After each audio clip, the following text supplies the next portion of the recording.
Panginoon, salamat po dahil binigyan nyo kami ng isip. At ngayon nais naming maliwanagan kung ano ang papel ng isip na ito sa aming relasyon sa inyo, sa aming buhay, sa relasyon namin sa kapwa, sa aming kapaligiran. Mangusap po kayo. Kayo ang maging tagapangaral at gamitin nyo lang inyong lingkod bilang tungtungan ng inyong paa at nang maitaas namin ang iyong kadakilaan. Be the speaker, be the preacher, lead us, teach us, Father. In the name of Jesus, your Son, our Lord, we pray with thanksgiving. All in the mind. You are what and how you think. Bakit ang mga tao nagkakaiba-iba ng buhay kahit kuminsan pare-pareho ng nilakihan, pare-pareho ng kinain? Madalas ang dahilan kasi magkakaiba sila ang paraan ng pag-iisip. Magkakaiba ang korte ng utak. Magkakaiba ang kanilang pangunawa, pagpapahalaga sa mga bagay-bagay, at yun ang nagsasadlak, nagdadala sa kanila kung saan man sila napupunta. Your thought becomes your life. Nandyan ka, ganyan ka, dahil sa iyong pag-iisip. Hindi ka biktima ng mga Hapon o mga Kastila o mga Amerikano, hindi ka biktima ng mga kapitalista o mga komunista. Ikaw ay nandyan dahil ganyan kang mag-isip.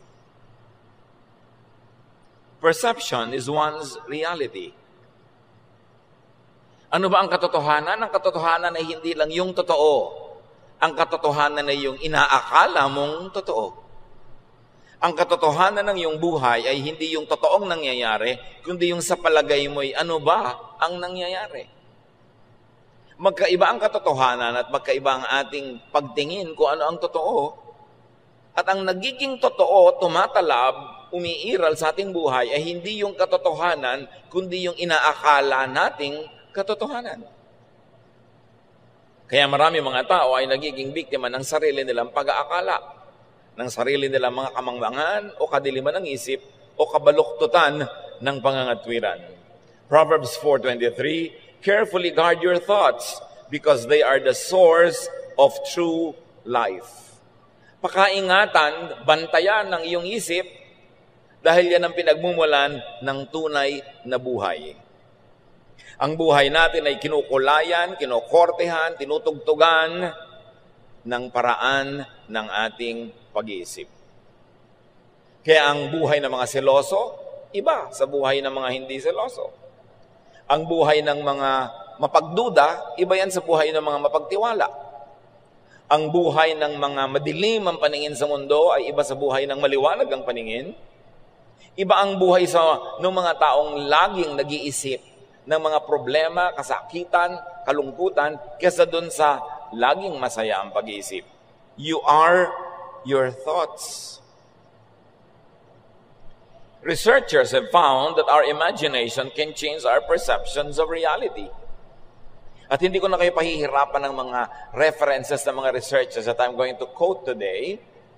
Pero ang dami-dami mga pananaliksik at sinasabi ng mga resulta ng mga ito na ang ating guni-guni ang bumubuo ng konsepto natin ng katotohanan. So marami sa akala natin katotohanan ay guni-guni. Akala. Your mind can literally play tricks on you by changing illusions into what seems like reality. Kung selosa kayo, nakakita lang kayo ng konting bahid ng kung anong marka sa damit ng asawa nyo, nangalo niya na siya, yun ang inyong reality. Pagka kayo naman ay mapaniwalain, kitang-kita na niloloko kayo, nagpapaloko pa kayo, kasi yung paniniwala nyo ay hindi kayo niloloko. Pagka kayo ay mayabang, ang tingin nyo sa lahat ng nagpapakita ng kanilang galing ay tinatalo kayo. Pagka kayo ay mapagduda, ang tingin nyo sa lahat ng tao, kayo'y niloloko. Pinaglalaroan tayo ng ating isip. And you get to believe your own lies. Ang isang kasinungalingan na alam mo kasinungalingan, ulitin mo, ulit-ulitin mo, mamaya, yun na ang totoo sa'yo. Hindi na yun kasinungalingan. sa iyong pananaw. Kaya yung mga public persons, mga maraming politician na nagsisinungaling, akala nila yun ang katotohanan. Na sila ay mapaglingkod sa bayan, maibigin sa mga tao, bla bla bla. Lagi nila kasi sinasabi. Hindi na mahalaga kung anong totoo. Ang nagiging totoo sa loob ng isip ng tao ay yung pinauulit-ulit niya sa kanyang sarili. Kaya ang advertisement, paulit-ulit. Para pag tumanim sa utak mo, yun na ang totoo. Hindi ka na mabubuhay ng walang soft drink, hindi ka na mabubuhay ng hindi maputi ang labada, hindi ka na mabubuhay pagka ganito at pagka ganon. Kasi paulit-ulit, yun ang nagiging totoo sa paningin mo. And to a large extent, your mind can create reality at a mental level. Merong isang pasyente na dahil sa kanyang religious belief, ayaw niya ng blood transfusion. Nauubos ang kanyang dugo, sa pilitan na siyang binigyan ng blood transfusion with the consent of her mother-in-law. Dahil naniniwala siya na masama ang blood transfusion, hindi tinanggap ng kanyang mga ugat yung dugong isinasalin sa kanya. And needless to say, she died. Nakokontrol ng paniniwala, pati ang ugat ng tao, pati ang pagpasok at paglabas ng dugo, ang paggaling sa sakit at ang paglala ng sakit. Nasa isip. Recent studies suggest that what really affects your outlook on life is the way you perceive reality. Kung ang korte ng iyong mata ay bilog, bilog ang langit. Kung ang korte ng iyong mata ay star, star ang hugis ng langit. Pagka ang kwadro, ang korte ng iyong mata ay rectangle, rectangle ang langit. Ang paningin mo sa mundo ay hindi kung ano yung mundo, kundi kung ano ang pag-iisip mo tungkol dito. Kaya kung iniisip mo na mahigpit ang Diyos, malupit ang Diyos, malupit ang Diyos na susundan mo. Iniisip mo yung mabait ang Diyos, mabuti ang Diyos, mabuti ang Diyos sa tingin mo. Kaya yung theologizing, yung mga pagtuturo, na lilipat sa isip ng nakikinig, yung korte ng isip ng nagtuturo. Kaya pag napunta ka sa nagtuturo, nagalit ang Diyos sa lahat ng bagay, ayaw ang Diyos na sumaya ka, nagigilty ka na ngayon pag masaya. Hindi dahil masamang nagiging masaya, kundi nakumbinsi mo na ang sarili mo na masamang sumaya, nagigilty ka pag masaya ka. Yun ang reality mo. Proverbs 23:7, for as he thinks in his heart, so is he. Kung paano ka mag-isip, kung anong iyong kalooban, yun ka. Thought is one's reality. Ayon din sa mga researches, pag isinara mo ang iyong mata at kinumbinsi mo ang sarili at nag-concentrate ka na maginaw, giginawin ka. At nakumbinsi mo ang iyong sariling mainit, kahit maginaw, mainitan ka. Pag nakumbinsi mo ang iyong sariling magaling ka, gagaling ka. Hindi ka magaling, wala kang kwenta, magiging wala kang kwenta. Pag nakumbinsi mo ang iyong sariling talunan ako, loser ako, magiging talunan ka talaga. At pag nakumbinsi mo ang sarili mong panalo ako, lahat ng gagawin mong aayon sa paniniwala na yon at mananalo ka nga. Kaya dapat ang sinusuri natin mga kapatid ay kung paano tayo mag-isip. May ipinapayo sa iyo ang isang marunong, paano ka nag-iisip? Yabang-yabang naman ito, hindi ako makikinig dito, kala mo siya kung sino. Hindi ka matututo. Pero kung may sinasabi ang isang marunong at sinasabi mo, marunong ito, nag-aral ito, nagsanay, aba, makikinabang ako makinig sa kanya, makikinabang ka nga. Paano ka mag-isip? Pag iniisip mo na ang mga bata hindi dapat sumaya, dapat perfectly clean ang katawan nila, hindi mo sila paglalaroin. At ganoon ang magiging reality mo kung ano ang tunay na ibig sabihin ng kabataan. Pag iniisip mo na ang kabataan ay dapat fast forward sa pagtanda, huwag kang kumilos bata, dapat bata ka pa, asal matanda ka na, ganoon mo itatrato ang mga bata sa iyong paligid. Dapat sinusuri, paano ba ako mag-isip? Psalm 26:2, test my thoughts and find out what I am like. Pag nakumbinsi mong sarili mo na magkakaroon na ng end of the world, lagi, everyday, laging yun ang alam ng utak mo, takot na takot ka everyday. Pag nakumbinsi mo ang isip mo na conservative ang Diyos, mapipilitan ka maging conservative. Ano ang konsepto mo tungkol sa Diyos, tungkol sa bayan, tungkol sa ano ang tama at mali? Ganun ka mabubuhay. At pag nakumbinsi ka ng mga religious teaching na masama ka, makasalanan ka, marumi ka, laging ganun ang paningin mo sa iyong sarili. Ano ang pinapayagan ninyong pumasok sa inyong isip? Pinapayagan nyo ba ang mga basurero na magtapon ng basura sa inyong bakuran? Hindi. Pinapayagan nyo ba ang magnanakaw na pumasok sa inyong bahay? Hindi. Pero bakit natin pinapayagan ng maraming mga maling kaisipan na pumasok sa ating utak? Samantalang yung utak ang sentro ng ating pagkatao, doon nagmumula ang lahat ng ginagawa natin sa ating iniisip. At hindi lang yon, kung anong iniisip mo, yun ang ina-assign mo sa iba. Kaya yung mga tatay na sobrang nang denggoy na mga babae nung binata pa siya, ang higpit sa mga anak na dalaga kasi iniisip niya lahat ng lalaki sa mundo mangdedenggoy pagka mayroong pagkakataon. Yung mga babae na sobrang kumirengkeng nung araw, akala nila lahat ng babae kikirengkeng, kaya dududa sila sa lahat ng babae sa mundo. Kung ano ka, ina-assign mo yun sa iba. Kaya ang sabi nila, ang magnanakaw ay galit sa kapwa magnanakaw. Kaya kung mapangloko ka, iniisip mo lagi, niloloko ka ng lahat ng tao. Ngayon, kung hindi ka man mapangloko, iniisip mo walang manloloko, kaya naloloko ka. Yung ay mga sobrang bababait, hindi naman siguro, babait siguro naman yung tao, ninanakawan lang nga, hindi naman siguro. Kasi hindi siya magnanakaw. Kaya ina-assign niya sa iba na, hindi rin magnanakaw yung mga yun, kasi ganun ako. Ina-assign natin ang ating sarili sa iba. Kaya kung paano ka mag-isip tungkol sa kapwa, isang salamin yun kung sino ka. We can project our thoughts in the minds of other people. Kung ano iniisip natin, iniisip natin na yun din ang iniisip ng ating kapwa.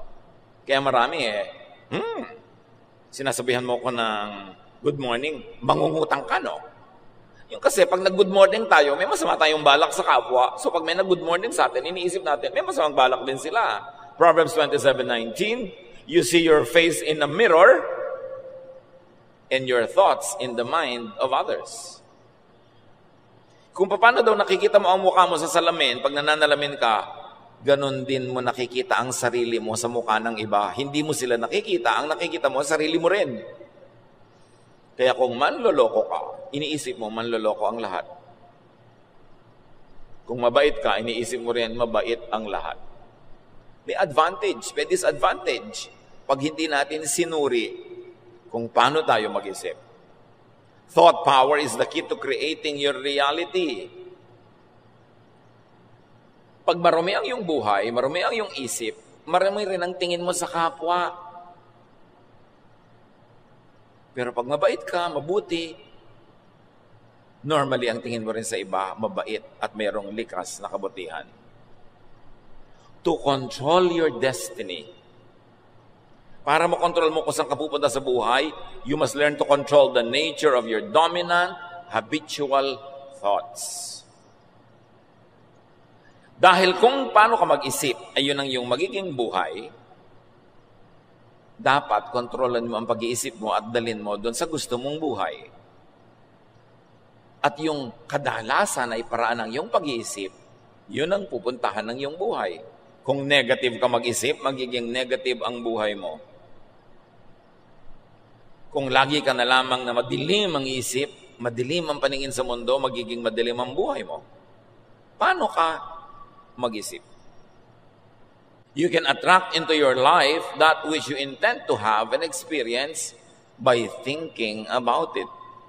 Marami ng researchers na nagpatunay niyan.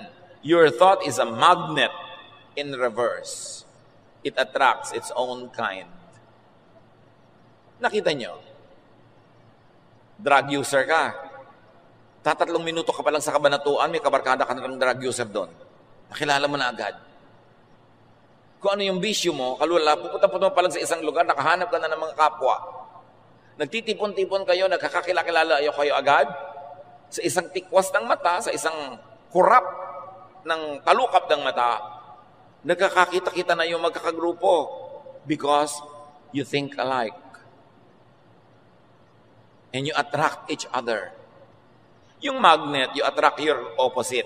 Pero sa thinking, you attract yung kamukha mo. Kaya mag-grupo-grupo kayo agad. Ang mga chismosa, wala pang 1 second na nasa loob ng isang bulwagan, magkakakilala na agad. At may chinichismis na yan, agad. Sa isang talsik lang ng mata, nakakilala na, chismosa ka rin, halika dito, chismisan natin tong isang babaeng naka-orange. Ang bilis. Yung mga babaero, ganun din, lahat. Kasi ang mga utak natin, kahit hindi kumikibo ang ating bibig, nag-uusap-usap yan. Birds of a feather flock together. Now, thought creates and changes body chemistry, electricity, and kinetics. Even the mechanism of the body, nai-impluwensya ng pag-iisip. Yan sinasabi nila, mind over matter, faith over obstacles. Kung paano ka mag-isip, naapektuhan ang iyong katawan, ang iyong blood pressure, ang iyong body electricity. Kaya kung lagi mong iniisip na may sakit ka, talagang magkakasakit-sakit-sakit ka. Ngayon, may sakit ka, pero lagi mong iniisip yung maganda, yung mabuti, yung pampalusog, lulusog ka. Kasi ang nasusunod, hindi ang katawan, ang isip. Nakita niyo yung sinasabi ko sa inyong totoong example sa buhay, hindi pumasok ang dugo sa ugat niya. Hindi na kaya ng siyensya na papasukin sa ugat niya yung dugo. Kasi ang lakas ng isip niya eh. So kung lagi ka rin nakalugmok, patamlay, kasi iniisip mo.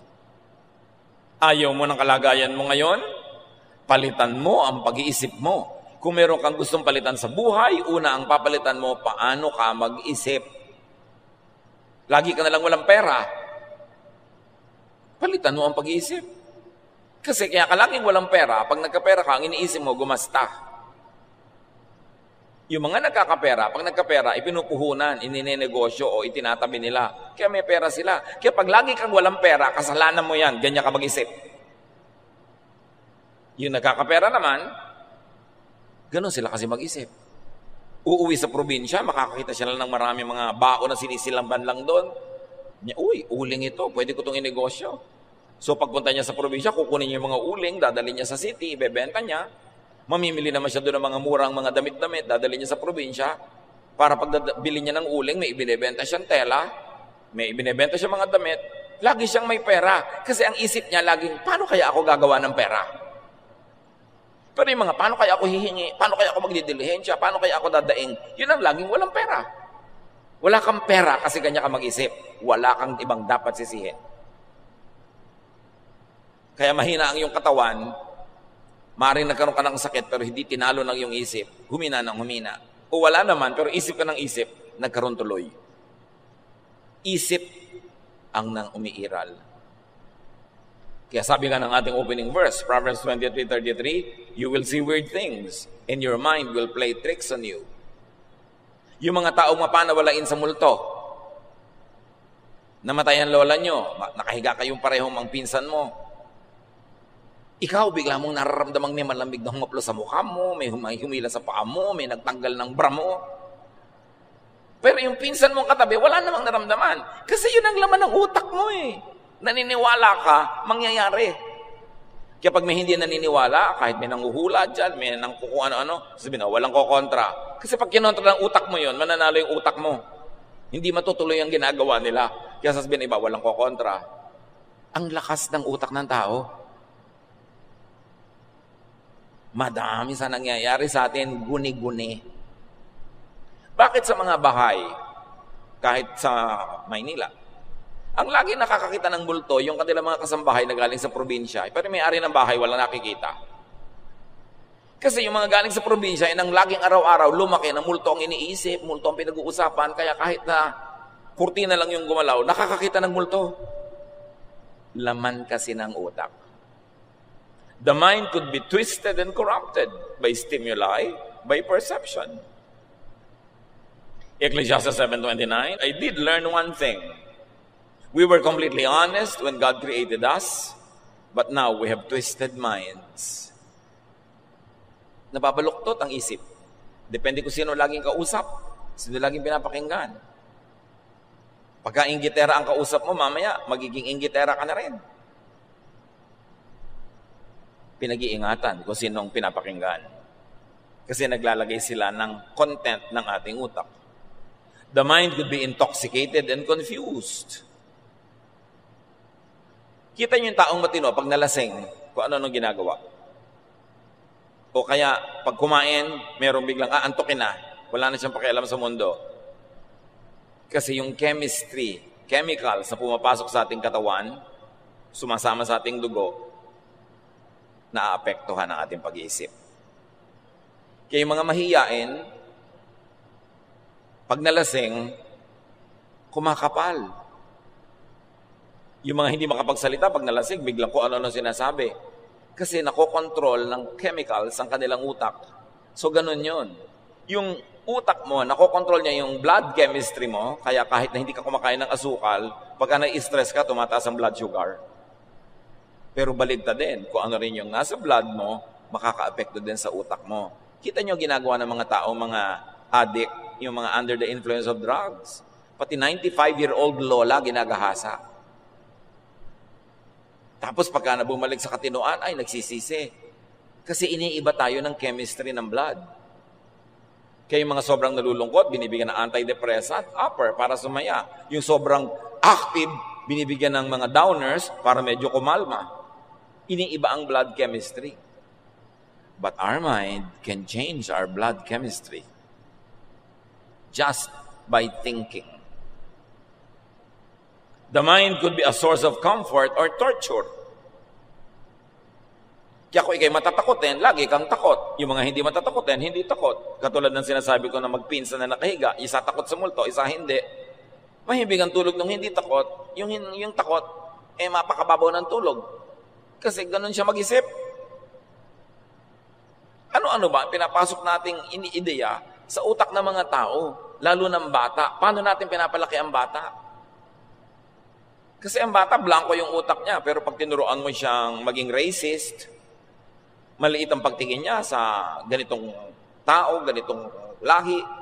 Pag tinuruan mo siya na maging masyadong dogmatic sa inyong religion, masama na ang tingin niya sa lahat ng ibang religious congregations. Anong inilalaman natin sa isip ng mga tao? Yung mga tao, marami, alam nyo, tortured. Kasi nung bata sila na torture, nagugulpe, pinapabayaan, hindi minamahal, pinipintasan, nabubuli. Yun ang laman ng utak nila. Kaya buong buhay, tortured sila. May inferiority feelings, overly shy, galit sa mundo, may bitterness. Kaya ang gamot lang doon palitan ang laman ng utak. Kung puro negative at laso nang pumasok sa isip mo ng bata ka, dapat ngayon palitan mo yan ng laman. Ma-detox yung utak mo para ka gumaling.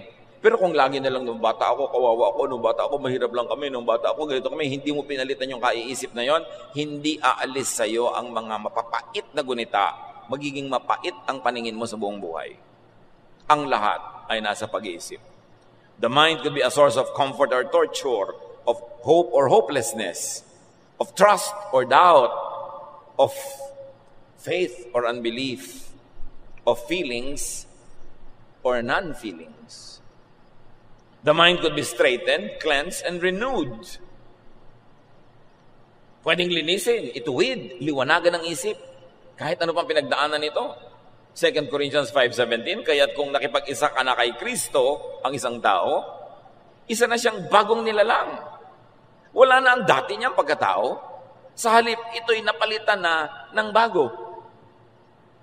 Pero hindi magic yun na tinanggap mo si Jesus, naging iba ka na. Nung tinanggap mo si Jesus, nagbukas ka ng pinto ng isip mo para sa mga isiping maka-Jesus. So habang sumusunod ka sa katuruan ni Jesus, pinapairal mo to sa iyong buhay, progressively nababago ang iyong pag-iisip and progressively nababago ang iyong buhay. Hindi siya instant. Pero dapat, araw-araw, dinadagdagan mo yung pagka-Jesus ng buhay mo para yung kapayapaan, kapahingahan na ipinapangako niya ay mapasayo. Pinatunayan na sa maraming mga pananaligsik that thoughts alone can improve vision, fitness, and strength. Ang dami ng pag-aaral dito na pag ang tao nag-isip, nalilinaw ang kanyang paningin, lumilinaw up to a point. Huwag lang talagang clinically blind. But who knows? Yun ang tinatawag nating miracle. That strong faith can cause all the powers of the universe to focus on your problem at biglang naiiba yun na tinatawag natin na miracle. Mga taong napapalusog ang katawan nila sa pag-iisip nila ng mga pampalusog na mga ideya at lumalakas maging ang kanilang physical strength. Alam niyo yung placebo effect. It works because of the power of thought. Maraming ganitong experiment sa medisina. 2 grupo ng pasyente. Isang grupo, tinurukan ng tunay na gamot. Sinabi, gagaling ka sa gamot na ito. Isang grupo, ang itinurok lang tubig. Hindi talaga gamot. Pero pinapaniwala sila na gamot din yon. Naggalingan din sila. Kasi naniniwala sila. May mga grupo ng pasyente na ipinagdarasal ng isang prayer group at mayroong isang grupong hindi ipinagdarasal. Everything else being the same, mas tumalab ang paggamot at pag-aalaga doon sa ipinagdarasal. The power of the mind, the power of prayer. Na pag napakalakas ang iyong pananalig, may kapangyarihan ang iyong isip, lumalabas sa iyong bungo ang lakas na yon, nakakarating doon sa gusto mong pag-ukulan ng lakas na yon. Kabangha-mangha. Dahil nilikha tayo ng Diyos sa kanyang wangis.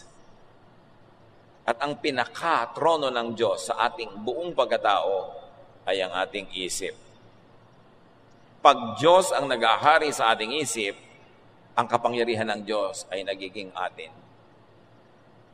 Body chemistry, electricity, and kinetics create and affect emotion. Kaya nga merong mga antidepressant, meron naman ng mga pampasigla, kasi pagka nabago ang chemistry ng iyong dugo, naiiba ang iyong feelings. Yung gutom, ibang-iba ang feelings sa busog. May kinalaman yung utak natin sa physical world, sa food, sa drink. Kaya sabi ng Desiderata, many fears are born of fatigue and loneliness. Pag ang tao ay laging pagod at laging malungkot, dumarami ang kanyang kinakatakutan. Pero pag siya ay nagpapahinga, at lalo na't may kasiyahan ng kanyang buhay, kumukonti ang kinakatakutan niya. Kaya dapat pinag-aaralan natin, how am I behaving? Lagi ba akong galit? Lagi ba akong stressed? Lagi ba akong nagseselos? Lagi ba akong nagdududa? Because according to research, behaving in an emotionally intense way for an extended period will ultimately create physical illness. Pag lagi kang galit, magkakasakit ka. Pag lagi kang nagsiselos, kakasakit ka. Pag lagi kang nag-aalala, natatakot, magkakasakit ka. Galing sa iyong sariling utak. Kaya isang interesting field of study, yung mga artista na laging heavy drama ang role, yung nag-iiyak, naglululupasay, yung galit na galit, siyempre may talab din sa katawan niya yon. Interesting na pag-aralan kung ano nangyayari sa kanilang kalusugan later on in life. At ayon din sa mga pag-aaral, marami mga tao na nakakaroon ng arthritis, rheumatism, strokes, stomach ulcers, headaches, because of long-term psychological tension. Na pagka laging may inaalala, iniisip, may dramang bukid lagi, yung mga sakit na ito lumalabas sa katawan na kung pinapalitan ng pag-iisip, nawawala rin yung sakit. Lahat tayo maraming stress, maraming broken marriages, broken homes, maraming away, maraming gulo, maraming bayarin. Pero pag yan ang pinairal mong laging laman ng iyong utak, magkakasakit ka. Tingnan ninyo yung mga kamag-anak niyong tamad at batuga na hindi nag-iisip ng bayarin, ng enrollment, sila yung masaya. Mahihimbing matulog. Ikaw na lagi nag-aalala, kwenta ng kwenta, bayad ng bayad. Sabi sa mga tao, magtipid kayo, isara nyo yung ilaw, patay yung tubig, huwag kayo mag-electric fan, huwag kayo mag-plancha ng pambakay, sayang ang kuryente. Kayo yung may ulcer. Kasi lagi ka nag-iisip.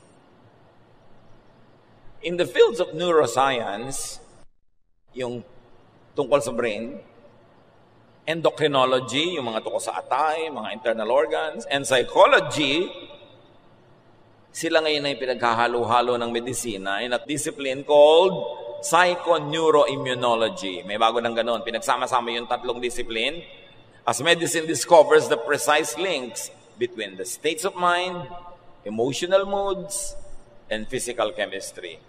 Kaya holistic na dapat ang paggamot sa pasyente. May kinalaman ang iniinom mong gamot, ang kinakain mo, sa nararamdaman mo, iniisip mo, mga kinakatakutan mo.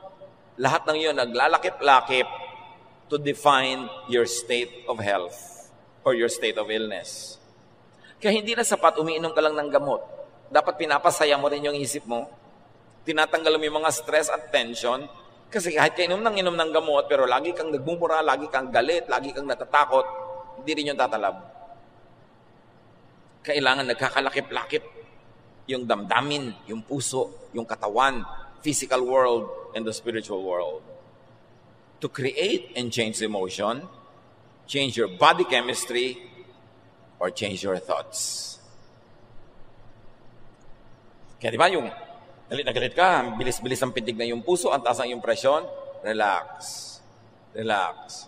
Huwag ka magsalita, manahimik ka, minom ka ng tubig, maiiba ang andar ng iyong katawan. Kailangan ng tao matuto mag-relax. Kahit wala pa yung solusyon sa problema niya, kahit malaki ang problema niya, dapat madisiplina ang isip na magpahinga. Kasi kahit naman isipin mo, hindi rin naman nalulutas yung problema, nadadagdagan lang ang problema kasi magkakasakit ka. To change the thought, change your body chemistry. Change what you eat. What we eat affects our moods. Kaya tinitingnan din natin yan. Be aware, and because of thought and habits, sabi sa Revelation 22:11, evil people will keep on being evil. And everyone who is dirty-minded will still be dirty-minded. But good people will keep on doing right, and God's people will always be holy. This is because of habitual thinking. Pag naging habit mo na gano'n, magiging gano'n ka talaga. Kailangan you break out of that habit. Paikot-ikot lang na parang Ferris wheel ang buhay mo. Kailangan tumalon ka at lumabas ka doon para hindi ka paikot-ikot. Cyclical ang buhay.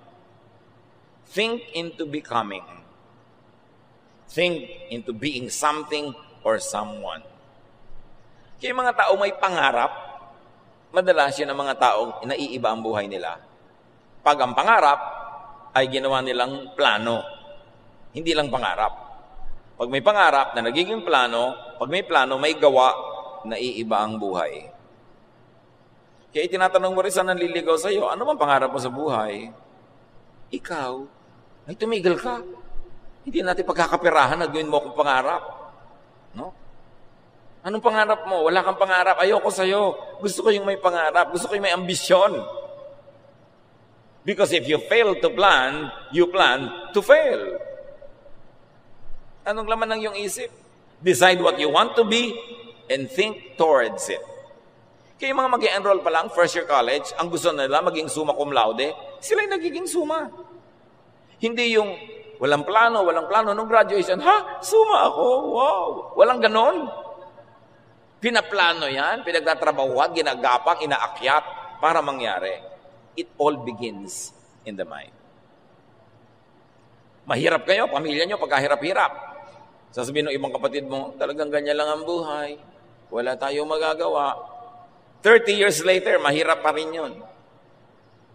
Pero yung kapatid na sinabi niya, ayoko ng ganitong buhay, ayoko ganitong tirahan, ayoko ng ganitong pagkain, yun ang 30 years later, iba ang buhay.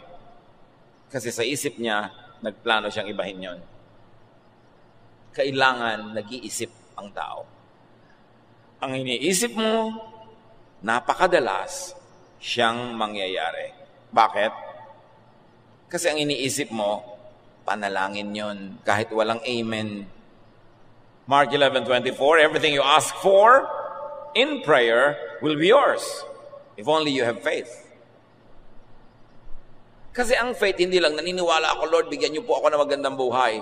Hindi lang yun naniniwala, may plano yun. Pagagandahin niya yung buhay niya. Kasi ang tunay na faith, pananalig, may aksyon. Hindi lang dasal.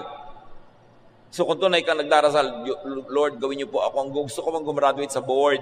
Gusto ko pong makatapos ng ganito. Gusto ko pong makapagtanim ng 5 hektaryang pinyahan. Siyempre, may gagawin ka. Kasi naniniwala kang yun ang maganda para sa'yo. Faith without action is dead.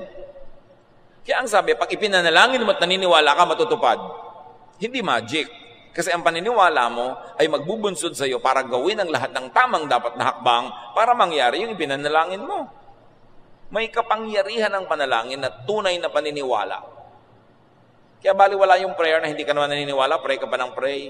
Oy, ba't ka nag-pray na gumaling ka, naniniwala ka ba? Hindi, malay mo rin mangyari. Eh, wala mangyayari doon. Kailangan kumbinsido ka sa loob ng iyong isip. Kaya yung mga tao na naka-accomplish, umahon sa lusak, na-improve ang buhay, napaganda ang lahat, naniwala yun na pwede niyang magawa yun at gumawa siya ng mga tamang hakbang para gawin yun.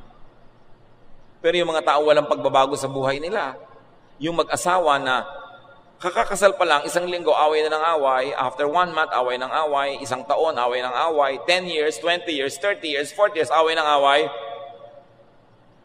Wala naman kasi sila iniisip na baguhin ang utak nila eh. Yung seloso, seloso pa rin. Yung tamad, tamad pa rin.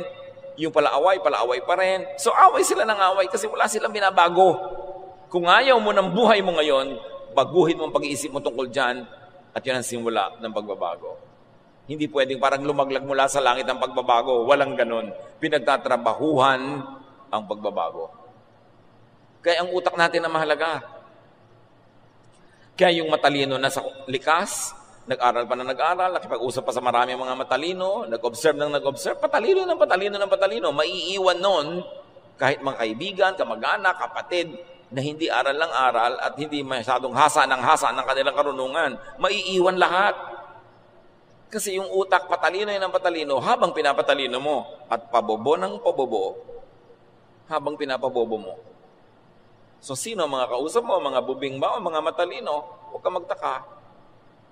Pag nakikipag-usap ka dapat sa mga hindi matalino, it's only out of charity, but not for amusement or enjoyment. Kasi pag enjoy na enjoy ka na mga kausap mo yung hangal, magkakanda-hangal ka sa buhay. Kaya pag tanda mo, walang nangyari. At yung mga taong walang nangyari, 5 years ago, 10 years ago, 15 years ago, pag nakita mo, yung pa rin ang utak, wala man lang nakausap na matino yun. Wala man lang nabasang matinong libro, napanood na matinong show. Wala. Kaya yun pa rin at yun ang utak. Nakulong ang utak. Choose what to hear, what to listen to, and what to tell yourself. Pipiliin mo kung sino pinapakinggan, ano nakikita, at kung ano ang sinasabi ng utak mo sa sarili mo. Ano sinasabi ng utak mo sa sarili mo? Kawawa ka. Dapat kaawaan ka ng mga tao. Dapat tulungan ka nila. Dapat bigyan ka nila kasi kawawa ka. Magiging pulubi ka.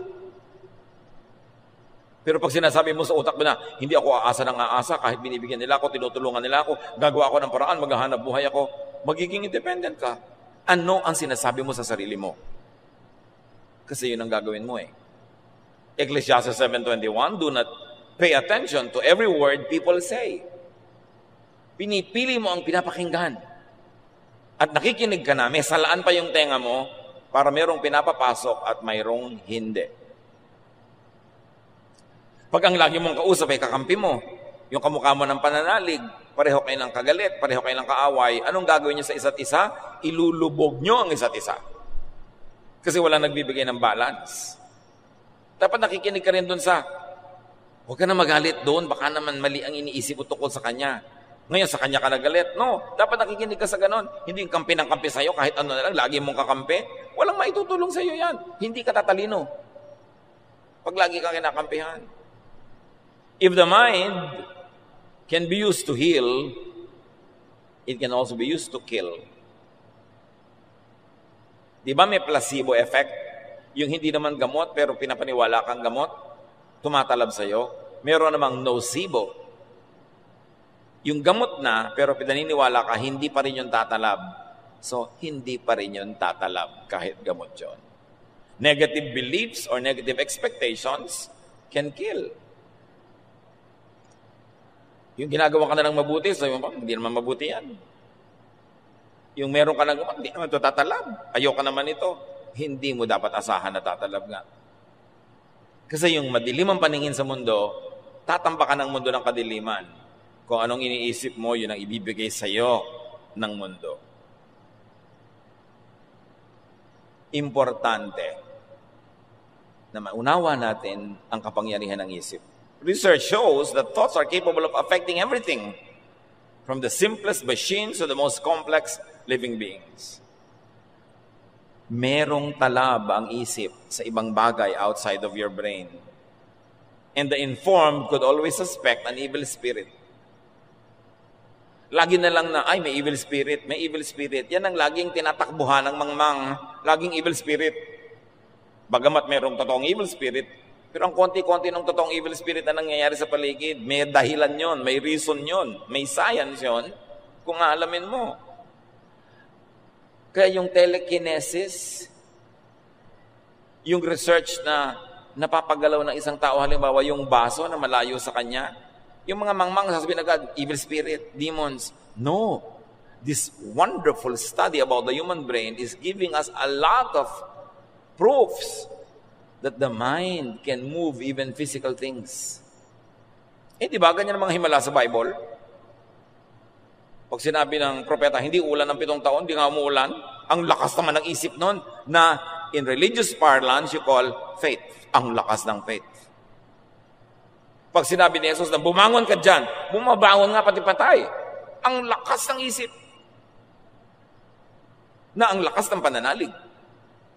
Hindi demonyo yon. Huwag kayo laging tatakot sa puro na lang demonyo. Pag kami hindi tayo alam, demonyo. Science could be God's last prophet. Nakikita natin yung mga wonderful works of God in nature through scientific research. Every thought we have is tangible energy with the power to affect even the physical world. At napapatunayan nga yan, tulad ng paulit-ulit kong binabanggit na ayaw niyang tanggapin yung dugo na ipinapasok sa kanyang ugat, hindi talaga pumasok. Researchers have demonstrated that human intention can even affect a variety of living systems such as bacteria, mga daga, mga pusa at aso, pati paglangoy ng isda, naapektuhan ng iyong pag-iisip. Sabi niba, witchcraft. Ayan na naman, yung mga mangmang, laging witchcraft ang pinagbibintangan. May galis ka na, ay, nakulam ka. Galis lang yun. Why that power? Bakit ganon kalakas ang isip ng tao? Because humans are created in God's image. We were created in God's image. There's a bright and beautiful slice of God in each one of us. Kaya ganun na lang ang ating isip. Kaya sabi ni Jesus, everything is possible for those who believe. And why is it possible? Your mind power can move it because you were empowered by God. Hindi yan masama, hindi yan kadiliman. Diyos ang nagbigay para gamitin mo sa tama. Sabi ng Psalm 139:14, I praise you because I am fearfully and wonderfully made. Ang ganda-ganda na pagkakalikha nyo sa akin, O Diyos. Binahagi na nyo ako, di man ako dapat at karapat-dapat. At yung bahagi na yon sa isip. Mark 11:24, sabi ni Jesus, therefore I tell you, whatever you ask for in prayer, believe that you have received it, and it will be yours. Prayer, faith, mind, power. At hindi yun galing sa demonyo. Galing yun sa Diyos. Because all perfect things come from above, from the Father of lights, who does not change like shifting shadows. Every good and perfect gift is from above. Satan is not a creator, he's only a destroyer. So anything powerful and creative could only come from God. Quantum physics has proven that living things are constant transmitters and receivers of measurable energy. Ang lalim ng researches na bawat living thing may energy and they're connected, interconnected. Kaya yung mga iba, napapatunayan nila na lalong lumulusog ang halaman pag kinakausap. Pag pinupuri, pag minamahal. Pati tubig, kinakausap. Because there's a life in it. At hindi yun witchcraft. Hindi dapat nabubuhay ka sa takot. Because God has infused His power in everything that He has created. Kaya tayo interconnected eh. May connection tayong lahat. Yung mga tao na mapag-alaga ng mga halaman, who knows? Kung yung mga halaman, inaalagaan din sila bilang ganti. Ang mga isipin daw, thoughts are bundles of electromagnetic energy. And new models of consciousness depict it as being able to move beyond physical boundaries like energy does. In other words, thought can move things. Kaya ibang takot na takot sa mga possession, mga demonic possession. Bakit itong taong to?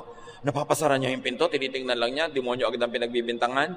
Because there are people who are very, very, very tortured inside of them, full of negative energy, full of anger, full of pain, full of sorrow and bitterness, that their thoughts could close doors and scare people and hurt people because they are full of negative energy.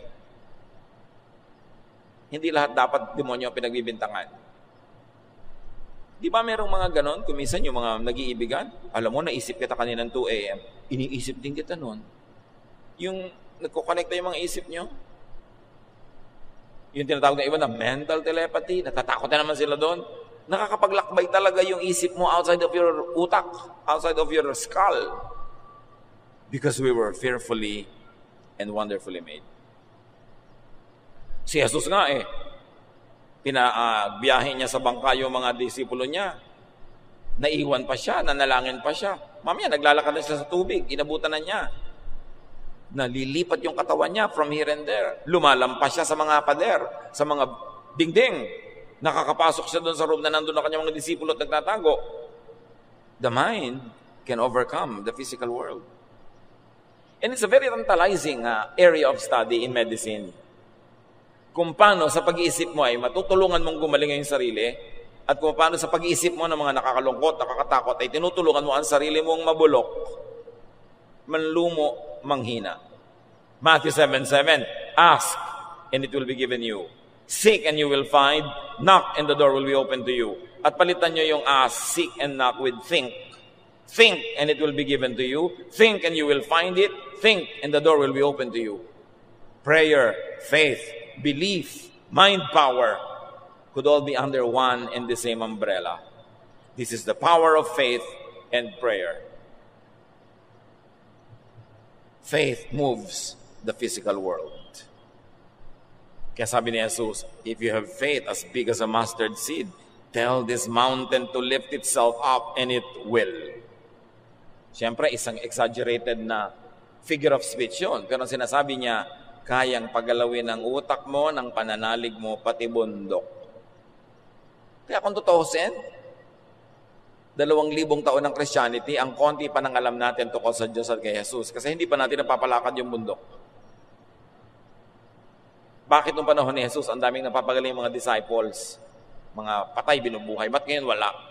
What kind of faith was lost? What did they know then that we don't know about now? That the power available to them then no longer seems to be seen anywhere near us now. Yun ang dapat nating balikan. The power of faith, which is the power of prayer, which is the power of the mind. Control thoughts to control emotions. Kaya yung mga tao na napipigil ang kanilang isip, napipigil din nila ang kanilang emosyon. Kahit nalulungkot, hindi sila naglulupasay kasi sa isip pa lang, kinokontrol na nila. Merong mga byuda na bukas, libing ng asawa ko, kokontrolin ko ang aking isip. Hindi ako maglulupasay, hindi ako magngangangalgal ng sobra kasi mga anak ko, kasi mga tao. So, bukas, ganun ang behavior nila. Pero pag wala kang ganun plano, minsan kung ano-ano ang pinaggagawa mo. Kaya dapat lagi nating iniisip ang Diyos. Para yung Diyos ang nakatira sa ating isip at hindi kung ano-ano. Psalm 63:6, I think about you before I go to sleep, and my thoughts turn to you during the night. Ano ang iniisip nyo bago kayo matulog? Siyempre, yun ang mapapagnipan nyo. Meron matutulog na lang, nanonood pa ng horror. Matutulog na lang, magbabasa pa naman kung ano-anong comment sa Facebook na siya ay minumura, pinapagalitan, iniinis. Bakit mo tatambakan ng laso ng isip mo ay matutulog ka na? Gusto mo yun, ang baon mo buong gabi? Sabi niya, my thoughts turn to you during the night. Siya ang dapat isipin. Think of God often. Let God dwell in your mind. Your mind, your thought, is the temple of God. God does not live in temples made by man. God does not live in temples of stone or steel or wood or gold.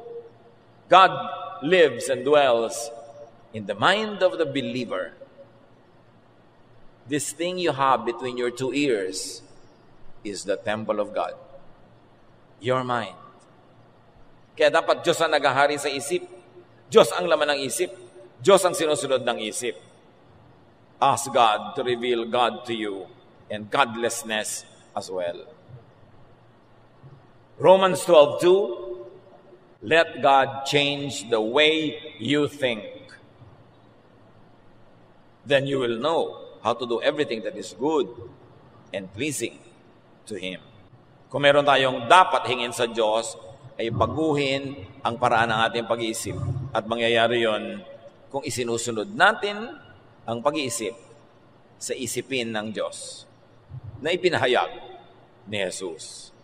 Offer your mind and your thoughts to God. Yan ang pinakamagandang offering. Offer your thoughts. May iniisip ka pa lang, sasabihin mo na, ganito ba ang Diyos na gusto ng Diyos na isipin ko? Kung hindi, titigilan ko itong isipin. Dapat, pinapalayas niya yung mga isipin na hindi dapat nasa loob ng isip. Let God dwell in your mind, not the devil. Let God enter your world and the world through your mind. Gustong mahalin ng Diyos ang maraming tao, papasok siya sa ating isip, mag-iisip tayong mahalin ng mga tao, may gagawin ng mga kamay at paa natin para mahalin ng mga tao, pumasok ang Diyos sa mundo through our mind. Kaya dapat channel ng Diyos ang ating isip. Develop your mind so you could know God more. Because the more you know God, the more powerful your thought, your faith, your prayer will be. 2 Corinthians 3:18, so our faces show the bright glory of the Lord, as the Lord's Spirit makes us more and more like our glorious Lord. Sabi ganon, nagiging kamukha tayo ni Jesus more and more and more. And that will happen when we think like Jesus more and more and more. When you think like Moses, when you think like the Pharisees, when you think like Paul or Peter, maaaring may tama pero hindi laging tama siguro ang makikita mo kasi hindi sila perfect. But when you think more and more like Jesus, you become more and more like Jesus, you become more and more like the Father in heaven, you have more and more power. Your thought becomes more and more effective. Your prayer becomes more and more powerful. Sa isip nagsisimula. So discipline your mind to focus on what is uplifting. Kailangan disiplina yan. Kasi ang paborito ng utak, yung nakakatakot, yung nakakainis, yung chismis. Sabi, hindi yan ang dapat yung pag-isipan at pag-usapan. Philippians 4:7-8. At ang kapayapaan ng Diyos na hindi kayang maunawaan ng tao, ang siyang mag-iingat sa inyong puso at pag-iisip dahil sa inyong pakikipag-isa kay Kristo Jesus. Laging yung isa-isip ang mga bagay na karapat-dapat at kapuri-puri. Mga bagay na totoo, marangal, matuwid, malinis, kaibig-ibig, at kagalang-galang. Yan ang ilagay nyo sa inyong isip. Yan ang pag-usapan. Yan ang gawing topic. Whatever is true, noble, beautiful, kind. Yan, sabi ganon, think about these things. Because as you think, you become. Kung ang pinag-uusapan nyo ay kapangitan, papangit din kayo. Nakakagulo, gugulo kayo. Nakakapagpahina ng loob, hihina ang loob nyo. So bakit kayo mag-aakasaya ng oras na yun ang pag-usapan at isipin? Discipline your mind to reject unfruitful or destructive thoughts. Pag hindi nakakabuti, hindi nakakapagpabunga, hindi nakakapagpasaya, huwag nang isipin yan. Nakakatakot, nakakapagpahirap ng loob, huwag na yang isipin. Ecclesiastes 11:10, banish anxiety from your heart.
lost in the glow of the cosmic bars. Echoes of the nebula, whispers in the dark. Our souls entwined, we spark, we are.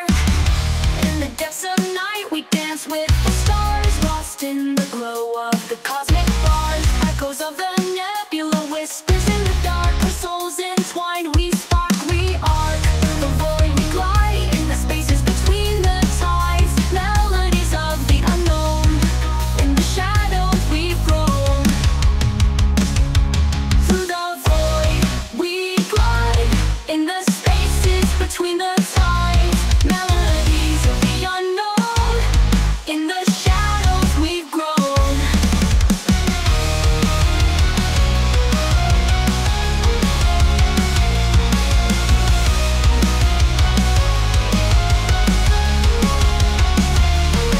Beneath the satellites we roam free, in the shadows of the galaxy. Electric hearts we beat as one, in the twilight of the sun.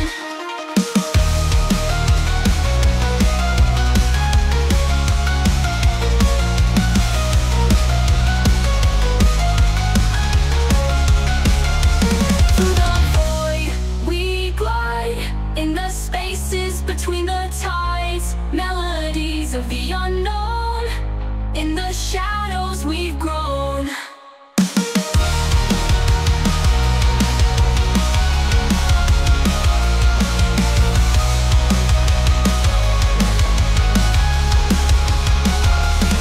In the silence of the night, we find the light. In the echoes of the past, we build the future.